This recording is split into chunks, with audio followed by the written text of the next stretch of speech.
लाचार बूढ़ी माँ। एक व्यक्ति जिसका नाम विमल था, उसकी एक बूढ़ी माँ थी।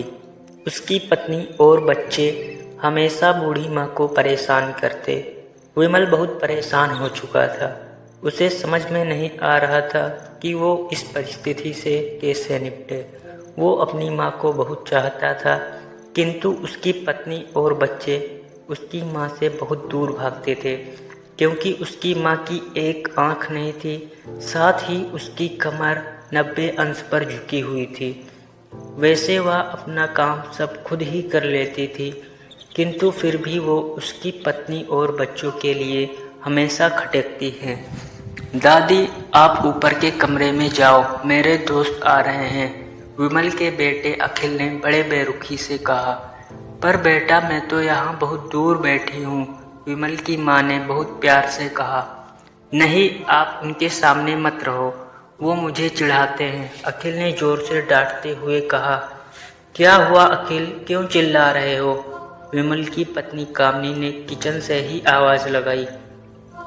देखो ना माँ, ये दादी नहीं ड्राइंग रूम में ही बैठी हैं और मेरे दोस्त आ रहे हैं, अखिल ने शिकायत भरे लहजे में कहा। माँ जी, आप ऊपर चली जाओ, क्यों हम लोगों को लजवाती हो? कामनी ने बेटे के पक्ष लेते हुए कहा। बेचारी सरस्वती चुपचाप उठकर जीने के सहारे ऊपर जाने लगी। कमर झुकी होने के कारण उन्हें ऊपर चढ़ने में बहुत परेशानी हो रही थी, किंतु वो पूरी ताकत से ऊपर के एक अकेले कोने वाले कमरे में जाकर बैठ गई। विमल बाजू के कमरे से सब सुन रहा था। उसे कष्ट हो रहा था कि उसकी माँ को अपमानित होना पड़ रहा है, किंतु वो असहाय था। अगर वो कुछ कहता तो पत्नी और बच्चे उसका विरोध करने लगते। दूसरे उनके तर्क भी सही लगते हैं। चूँकि वो एक प्रशासनिक अधिकारी था, उसका सामाजिक स्तर बहुत ऊंचा था। उसकी ससुराल भी एक उच्च घराने में थी, अतः वह चुपचाप इस तरह हर दिन अपनी माँ को अपमानित होते देखता रहता था। रात को विमल की पत्नी ने कहा, देखो जी, अब कुछ करो, कल कलेक्टर साहब की पत्नी आई थी, माँ जी अपनी देसी धुनधारा में उनसे मिली, मुझे बहुत शर्म आ रही थी, बताते हुए कि ये मेरी सास है। मैंने तो कह दिया कि दूर के रिश्तेदार हैं, इलाज कराने आई हैं।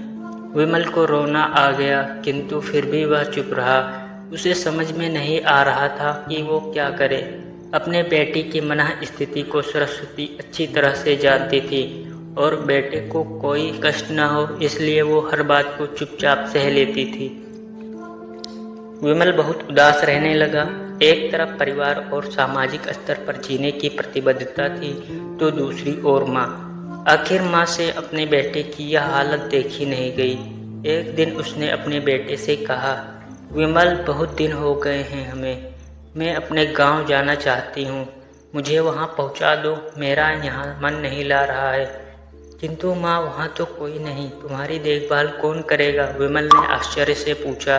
अरे, सब गांव वाले तो हैं, और वो तुम्हारे मामा जी तो उसी गांव में रहते हैं, और फिर हम सारी व्यवस्थाएं कर आएंगे ना।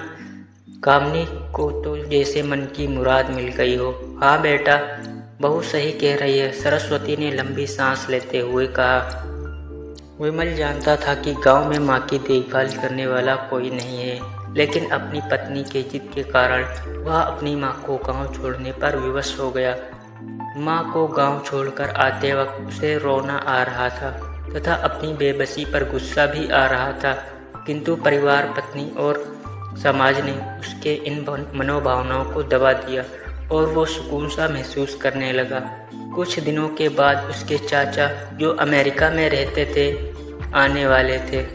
जब विमल बहुत छोटा था, उसके पिता जीवित थे, तब वो भारत आए थे और उसके बाद वो अब भारत आने वाले थे। पूरा परिवार और आस पड़ोस बहुत उत्साहित था। अमेरिका से विमल के डॉक्टर चाचा आ रहे थे। डॉक्टर रमेश ने जैसे ही घर में कदम रखा, सबने मिलकर बहुत उत्साह से उनका स्वागत किया। क्यों विमल, भाभी नहीं दिख रही, कहाँ हैं? डॉक्टर रमेश ने उत्सुकता पूर्वक पूछा। जी, वो गांव में रहती हैं, यहाँ उनका मन नहीं लगा, कामनी ने सपाट लहजे में उत्तर दिया। डॉक्टर रमेश ने विमल की ओर देखा तो विमल ने अपनी आंखें झुका ली। डॉक्टर रमेश सब समझ गए। वह बोले, कल हम भाभी से मिलने गांव चलेंगे, सब लोग। दूसरे दिन सभी लोग गांव के घर में पहुंचे। देखा कि सरस्वती को बहुत तेज बुखार है और वो पलंग पर असहाय पड़ी हैं। डॉक्टर रमेश दौड़कर सरस्वती के पास गए, उनके पैर छूकर रोने लगे। सरस्वती की ये हालत उनकी कल्पना से परे थी। वाह बेटा विमल, तूने तो उजागर नाम कर दिया।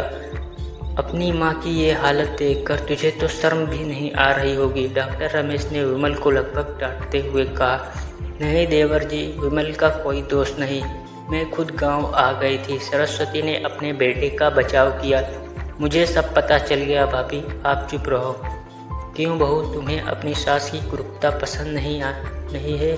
समाज में तुम्हें नीचा देखना पड़ता है ना? डॉक्टर रमेश ने कामनी को और व्यंग से देखा। कामनी निरुत्तर होकर विमल को देखने लगी। आज तुम जिस सामाजिक स्तर पर हो वो इन्हीं के संघर्षों की देन है। और बेटा विमल, तुम्हें शायद मालूम न हो कि बचपन में जब तुम 1 साल के थे तब छत से नीचे गिरने के कारण तुम्हारी एक आंख फूट गई थी और तुम्हारी रीढ़ की हड्डी में भी समस्या थी। तब तुम्हारी इस क्रूप माँ ने अपनी एक आंख और अपना बोन मैरो तुम्हें देकर इतना सुंदर स्वरूप दिया था। कामनी बेटा, इतने सालों तक संघर्ष करने के बेटों को प्रशासनिक अधिकारी बनाने वाली इस संघर्षशील औरत की तुम लोगों ने यह दशा कर दी। तुम्हें ईश्वर कभी माफ़ नहीं करेगा। डॉक्टर रमेश की आंखों से अश्रु जलधारा बह रही थी। अब भाभी आप मेरे साथ अमेरिका जाएंगी, यहाँ इन स्वार्थी लोगों के बीच नहीं रहेंगी। डॉक्टर रमेश ने सरस्वती से कहा, विमल को तो कांटों तक खून नहीं था।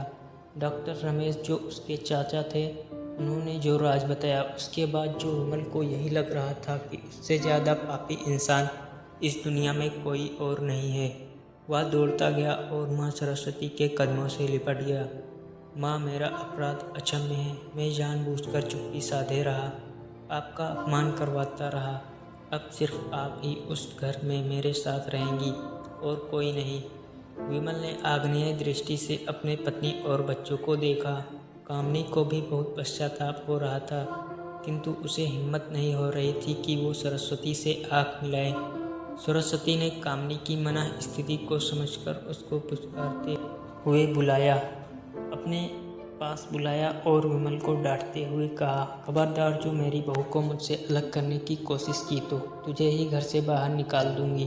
कामनी और बच्चों ने सरस्वती के पैर पड़ते हुए अपने व्यवहार पर माफ़ी मांगी और माँ के हृदय ने सबको माफ़ कर दिया। माता न कुमाता, पुत्र कुपुत्र भले ही।